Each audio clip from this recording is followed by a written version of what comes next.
One thing that keeps me puzzled, despite having studied finance and economics at the world's best universities, the following question remains unanswered.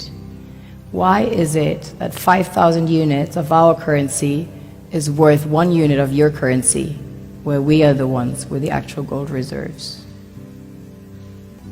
It's quite evident that the aid is in fact not coming from the West to Africa, but from Africa to the Western world. The Western world depends on Africa in every possible way, since alternative resources are scarce out here. So how does the West ensure that the free aid keeps coming?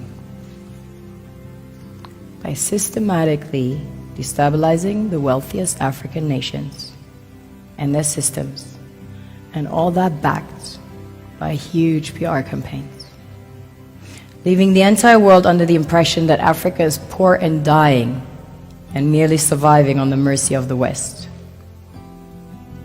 Well done, Oxfam, UNICEF, Red Cross, Life Aid, and all the other organizations that continuously run multi-million-dollar advertisement campaigns depicting charity porn to sustain that image of Africa globally. Ad campaigns paid for by innocent people under the impression to help with their donations. While one hand gives under the flashing lights of cameras, the other takes in the shadows. We all know the dollar is worthless, while the euro is merely charged with German intellect and technology, and maybe some Italian pasta. How can one expect donations from nations that have so little? It's super sweet of you to come with your colored paper in exchange for our gold and diamonds.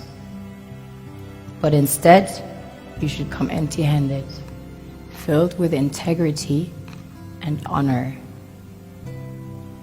We want to share with you our wealth and invite you to share with us. The perception is that a healthy and striving Africa would not disperse its resources as freely and cheaply, which is logical.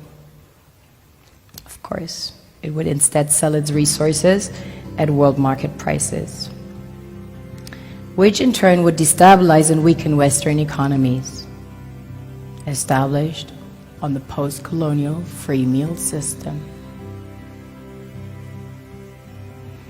Last year, the IMF reports that 6 out of 10 of the world's fastest growing economies are in Africa, measured by their GDP growth.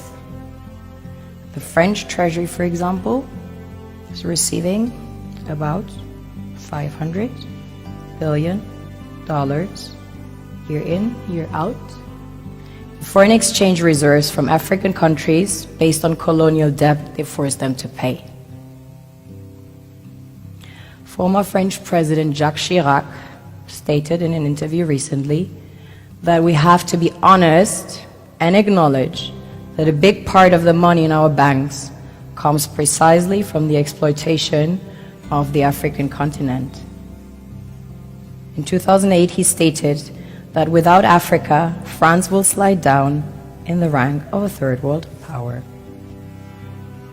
This is what happens in the human world, the world we have created. Have you ever wondered how things work in nature? One would assume that in evolution the fittest survives. However, in nature, any species that is overhunting, overexploiting the resources they depend on as nourishment, natural selection would sooner or later take the predator out because it offsets the balance.